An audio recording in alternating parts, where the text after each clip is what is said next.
No. Our answer is no. But then again, it's really up to you to decide what you are going to watch anyway. So what is our reason for advising against a Christian watching Sandman? Well, we'll elaborate right after this roll of promo material from the show. Tonight we will achieve what no one has even attempted. We will summon and imprison death. I give you a coin made from a stone. I give you a feather pulled from an angel's wing. I give you the blood from my vein. We summon you together!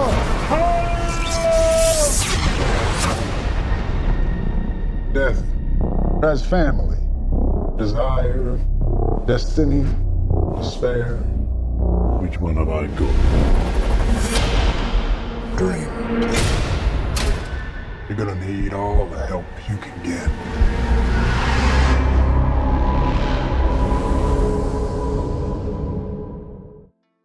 The Sandman is a being who rarely goes by that name. He is better known as Morpheus, the ruler of the dreaming, the shared sub-reality of all dreams of all conscious beings who ever are or ever were. He has many names as there are cultures with stories of dreams. In a very real sense, he is the physical embodiment of the concept of dreaming itself. He is a conceptual being almost like a deity, but who would never claim godhood. He is Dream of the Endless, one of the 7 siblings, and despite not being human, he is a being with very human flaws, who loves and loses and rages at that loss every time. The Sandman series will follow the events of the Sandman comics from the late 1980s, written by Neil Gaiman and published under the Vertigo Comics arm of DC. The Vertigo Comics arm of DC served the purpose of being the publishing house for comics with adult content such as nudity, drug use, profanity, and graphic violence that did not fit the restrictions of DC's main line, thus allowing for more creative freedom. Lucifer was actually introduced to DC Comics through the Sandman comic book series, and this iteration of the character is what the popular TV series is based on. But just a disclaimer before we go any further, this is not a review, as the show has not even dropped as of recording this video, but this is just a preview based on current knowledge and analysis of the show's supposed source material, potential plot, speculation by other content creators, along with fans, interviews, articles, and other things across the internet, all looked at from a Christian perspective.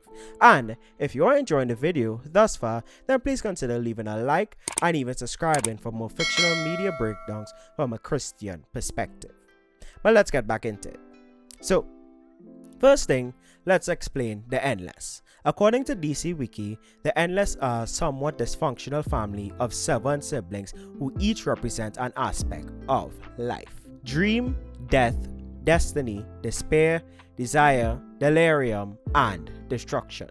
Funny enough, they are all these. Their appearance can change to fit the expectations of others.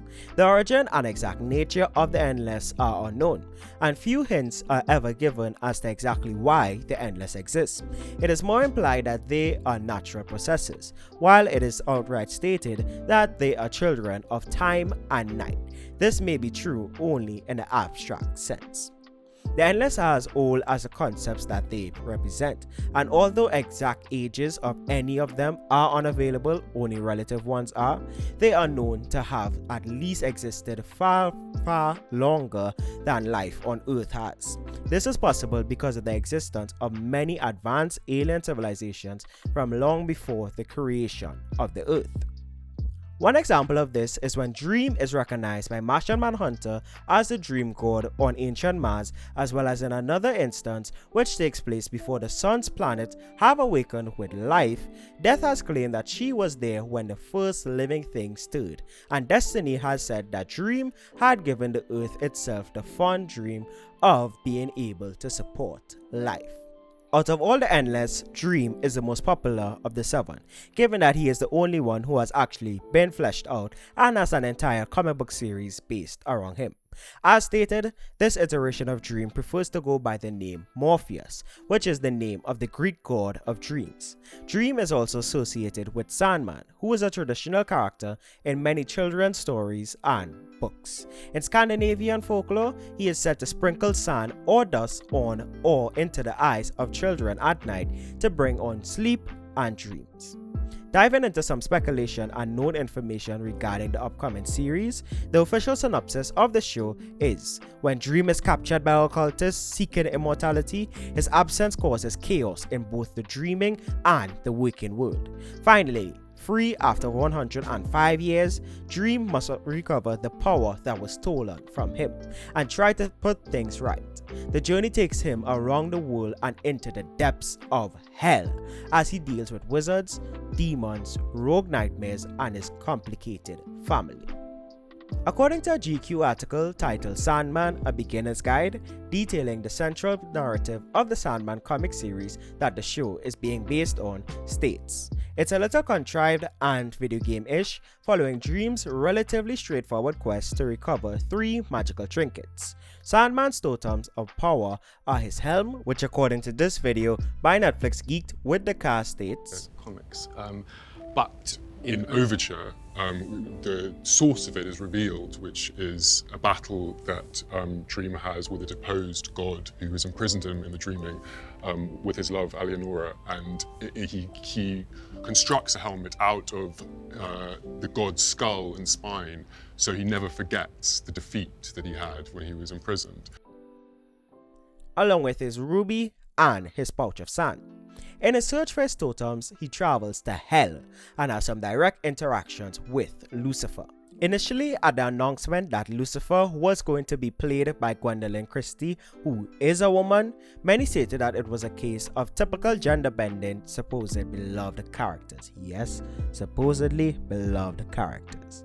But this is what Neil Gaiman, the creator of Sandman comics and the producer of the show, stated on the matter. What power have... We get to meet Lucifer, Lucifer Morningstar, Lord of Hell, played here by the unbelievably awesome Gwendolyn Christie. This will be the 3rd place where people say, did you gender swap this character? And I say, of course not. The original Lucifer didn't have a gender, so merely getting them played by a human actor is technically gender swapping them either way. What we wanted was the quality that the Lucifer in the comic has, a androgyny based around early David Bowie. Bowie when he was a curly-haired folk singer with a perm. He also had a kind of Twitter comment section back and forth with someone with a tweet that I will reference at the end of the video about that person saying that you're taking the Bible and using it in your thing, even though you see it as just a story, is something that I see as history, and I am like disrespected by it. A back and forth to which he quotes a Wikipedia article in the Twitter comment section about fallen angels and whatnot. In a future video, we'll be directly touching on the depiction of the devil, Satan, and Lucifer in fiction from a Christian perspective and discussing where the word Lucifer came from and how many biblical scholars state that isn't the name of the biblical devil, but one that many assigned to the devil over the years. In that video, we'll be touching on that statement about angels and celestial beings not having genders as well. Continuing along with known information on the upcoming series, some notable characters that will be featured in the series are the Corinthian. Your eyes will tell me everything. Every thought, every feeling.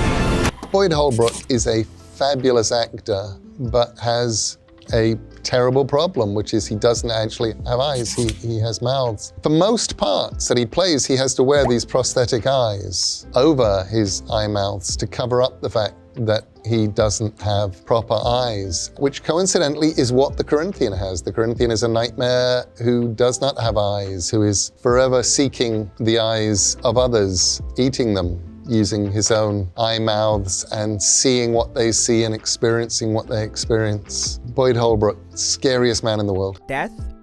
And there is Kirby Hal-Baptiste as Death. She is Dream's big sister.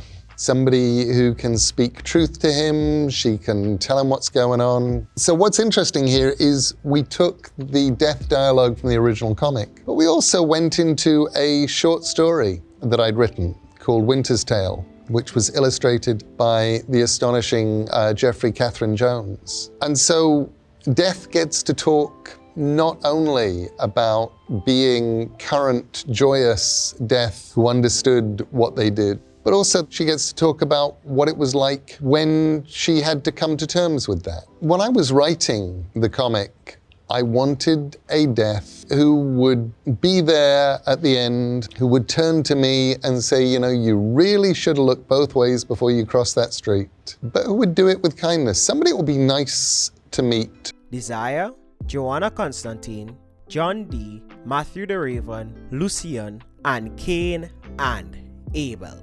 I stole a lot of things when I was building Sandman. The idea that Cain and Abel, essentially the caretakers of the houses of secrets and mystery, were the same Cain and Abel who had murdered each other in the Bible. That wasn't me. That was Alan Moore in an ancient issue of Swamp Thing. And I'd loved that idea. I'd loved the idea that these are entities who live in dreams and look after stories. And I lifted that completely and then just built on it over the 75 issues of Sandman. As with all our other previews, I do not deny the fact that the films and shows will be entertaining to many. They surely will. But in that entertainment, we ought to remember what is required of us as Bible-believing Christians. I think by now it is clear that I'm not a fan of these kind of shows and comics, especially the content that has come out of the vertical side of DC, such as Lucifer and Constantine. And no, it's not merely because of the name of the series or the fact that they are clearly demonic. Well, I take that back a bit. The demonic aspect of it is a huge factor while I don't watch or like a lot of these shows.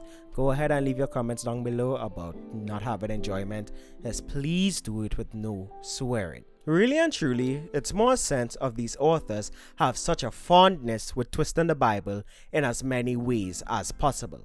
Now I get it, they are atheists. To them, the Bible is just another piece of fiction or something they could like mirror the source material on, or it's just a myth. Well, most are atheists, while others are professing occultists and snake god worshippers. And no, that is not a conspiracy theory claim or some kind of Illuminati confirmed moment. We covered that in our The Issue with saying magic and witchcraft is just fiction video, which you are free to check out afterwards. But it's just the way they twist the Bible into the material is quite appalling. For example, the Lucifer TV series I have never watched, and I don't have the desire to watch it. People who know me personally, who love the show, frequently say it's an amazing show, dude, and you shouldn't be against it just because of the name Lucifer. Like, come on, it's just fiction. And my response is, I mean, in the Lucifer series, God literally gave his place to Lucifer so that he I could don't go know off with his wife. No, I don't watch Lucifer. I will never watch it. I know somebody, Maria asked me the other day if I'll ever cover it, and I'm like, that is the last that is the last show I would ever cover. I never cover that show. Like, what I covering that for by Q, by to be like, yo, you see here, you see, they're like, you had it. I don't watch it. I'm never watching it. Like, oh, you're just against the show because of the name. Am I against the show because the man who wrote it hate God? My thing is beyond the show. I didn't care about the show. Now that is not a blanket statement I can apply to every fictional media writer. Does Neil Gaiman hate God? Well, I can't say that, as he has never said such a thing in any of the interviews I have come across of him when compared to his other colleagues in the acclaimed fictional media space. He does have a lot of quotes, especially from his American Gods and Good Omen novels about God and gods. The American Gods does feature Jesus in it, and Neil Gaiman is quoted in an article on the Creative Process website titled The Outsider, Neil Gaiman and the Old Testament, stating, as for believing in the biblical God, sometimes I do and sometimes I don't. But a lot of his acclaimed work threads a line of blasphemous renditions of the Bible, in my opinion. Even though, according to them, they are just retelling the Bible stories, they are putting like some good twists. And when I mean good, I don't mean like, you know, like, oh, this is good. I mean like, what twist to the stories to give it that, oomph of, you see, the Bible is evil. Like, that's what they do with a lot of this stuff, and then call it, like biblical satire and creative freedom. And Sandman does fall into that basket. One of the shticks with Cain and Abel in the Sandman series is in one of the books when Dream needs to go to hell and decides to send Cain to announce his visit. When they meet Lucifer, Lucifer greets Cain as the first man born of a woman. When some demons offer to destroy Cain, Lucifer explains, partially quoting from Genesis 4 verse 15, "You cannot hurt him." Cain is under some protection from one far greater than the Lord of Dreams. And the Lord said unto him, "Therefore whoever slayeth Cain, vengeance shall be taken on him sevenfold." And the Lord set a mark upon Cain, lest any finding him should kill him. And along with Abel, Cain continuously kills Abel very consistently, and the shtick is that he always comes back, and that kind of stuff. Biblical satire and creative freedom, and that is really evident in Sandman. The comics were always the Bible. Sometimes they were more the Old Testament. We'd let things change, but the things that changed tended to change with the times or with the need to make something into television. Other than that, we'd look at things and go, well, if it isn't broken, we aren't going to fix it. Now, in context, that quote, I believe, is to be interpreted as an allegory example of how they adapted the Sandman series from comic to Netflix television. Well, Netflix series. But it is quite fitting for the context of the video, and given that a lot of Gaiman's colleagues do state things like, the comics is the new Bible and stuff like that. Amazing question, or just for all of us, really popped in my head that day as being fans or creators and artists and creative people that make comics and make movies and make all sorts of things. So, when he was saying that we look to these superheroes to get our moral code and our integrity and our courage, we actually use them as a basis. And then it made me think, well, if that's the case, and it actually is, pop culture is actually the new mythology. So if that's the case, what a crazy power that any of us wield.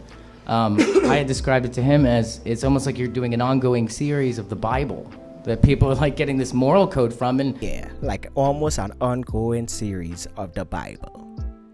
So with all that was discussed thus far, I must ask the question, what are dreams? Well, we know that the dictionary definition of dreams is a succession of images, thoughts, or emotions passing through the mind during sleep. But what does the Bible say about dreams? I mean, this is a Christian fictional media breakdown channel. Throughout the Bible, we see God using dreams and visions to communicate with people. In the Old Testament, he often gave dreams to reveal or further his plan. We can look at the stories of Jacob, Joseph, Pharaoh, Solomon, Daniel as examples of God using dreams in major ways to reveal or further his plan. In the New Testament, we can look at the accounts of Joseph's interaction with the angel of the Lord, along with the account of Pilate's wife during Jesus' sentencing. Therefore, we know that dreams can come from God. A direct quote of this is in Job chapter 33, which says, "For God speaks in one way and in two, though man does not perceive it, in a dream, in a vision of the night, when deep sleep falls on men, while they slumber on their beds. Then he opens the ears of men and terrifies them with warnings, that he may turn man aside from his deed and conceal pride from a man. He keeps back his soul from the pit, his life from perishing by the sword." However, not all dreams come from God. Zechariah 10 verse 2 says, "The idols speak deceitfully, diviners see visions that lie. They tell dreams that are false, they give comfort in vain.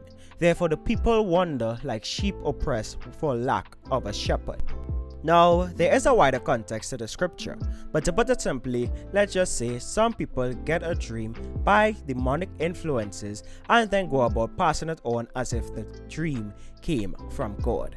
Now, not every single dream comes from God or some demonic influence. If you had a Marvel movie marathon and then dream that Iron Man wants to recruit you to fight against Thanos, I think it's safe to say that that's most likely not a dream from God, but it's just your subconscious mind at work. Come on, be honest, we all had dreams like that, especially as Marvel or fictional media fans. Any dream from God has to line up with what the Word of God says, because we know the Bible is complete, having revealed everything we need to know from now until eternity.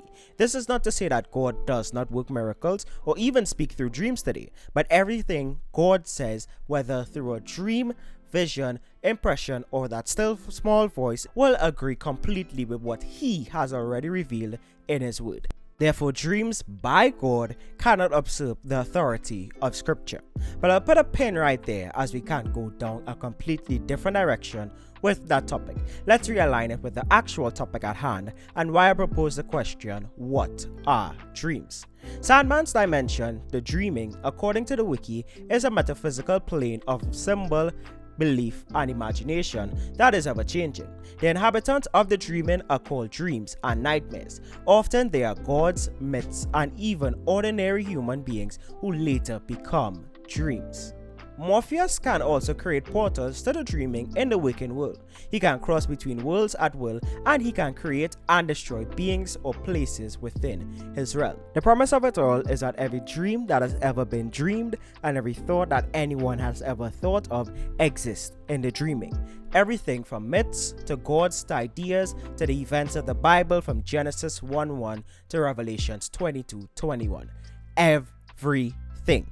The contrast is they are all under the control of dream, which is the explanation of why Cain and Abel, though they are supposedly derived from the Bible and in Neil Gaiman's own words. The idea that Cain and Abel, essentially the caretakers of the houses of secrets and mystery, were the same Cain and Abel who had murdered each other in the Bible. That wasn't me. That was Alan Moore in an ancient issue of Swamp Thing. And I loved that idea. I loved the idea that these are entities who live in dreams and look after stories. And I lifted that completely and then just built on it over the 75 issues of Sandman. The stories can be altered and the characters can be repurposed. The literal definition of creative and artistic freedom, which is the freedom to imagine, create, distribute diverse cultural expressions free of government censorship, political interference, or the pressures of non-state actors, or in this case, the special ability to twist the Bible and keep Christian principles in every manner and way possible. Yes, I went there because that is ultimately what it is. But with all the information provided, I want to ask you the question that made you click on the video. Should a Christian watch Sandman? You know very well what our stance is on that question, but our goal is not to tell you what to watch or what you cannot watch, but to point out some things that we have noticed in regards to fictional media that we believe all Christians and even non-Christians should be aware of. All we want you to consider is what you are putting into your spirit as a Christian when you watch this type of series. Many love to state, bro, it's just fiction, but we have an entire playlist going in depth on why some aspects of fictional media are simply not just fiction. And no, we do not believe in an ethereal, eternal being ruling over a dimension of all dreams called dream, but prefers to go by Morpheus. That is not what we mean by not all things in fiction is not just fiction. So please don't come in the comments with strawman arguments about your God is fiction and redirecting the topics to secure minority rights when we're dealing with fictional media. And I know a lot of people, especially many Christians, think that they have really strong wills and move with the mindset, hey, Christ is in me, so these things can affect me if I watch it as just fiction, because no weapon formed against me shall prosper. But those weapons have formed and they've been prospering. But trust me, you are easily influenced, especially by these types of shows, and we dealt with this in our issue with justifying certain shows as a Christian video, which will be in the playlist in the end card. Quite commonly, some people see images like this shot of Joanna Constantine holding a cross and think, hey, it's a Christian character in it. They are doing exorcisms and all kinds of stuff. Exorcisms is a whole other topic, we're not even going there. So why aren't we glad about that? Well, When we actually take a further look at said Christian character, we see them calling upon demons to fight demons. What is the Christian message in that? What is it portraying? But with all that being said, that's it for this installment of A Christian Preview Tour. If you do end up watching or stumble upon this video after watching Sandman, then let us know in the comments with a spoiler warning, of course, on the various things that you were able to spot from the show, especially any biblical undertones. We at Xplanations aren't going to watch it simply because of our stance on these types of themes when it comes to fiction. The funny thing about our stance is we often get looped into the group of quite cynical Christians, to be honest, with good intentions but terrible execution, that try to make petitions to cancel these types of shows, which quite frankly will never work. And I want to read this tweet from Neil Gaiman in March of last year, which read, "An extra thanks to the @1milmoms for trying so hard to get #Lucifer banned. You people boycotting and speaking out against something is like a magical guarantee that it will blossom and grow. Hoping you'll be working your magic on Sandman soon enough." And I hope according to Neil Gaiman standards, I'm working that magic. Figuratively. It's a joke. Just want to put that disclaimer out there. I'm speaking figuratively, but I think with these videos we're working that magic according to Neil Gaiman. But let us know any and all thoughts in the comments below, with no swearing, please. And if you enjoyed the video, then please do leave a like on the video and subscribe for more fictional media breakdowns from a Christian perspective. But in subscribing, remember, these videos are not to tell you what you can and cannot watch, even though it may seem like that at times, but it's simply so you no longer blindly consume.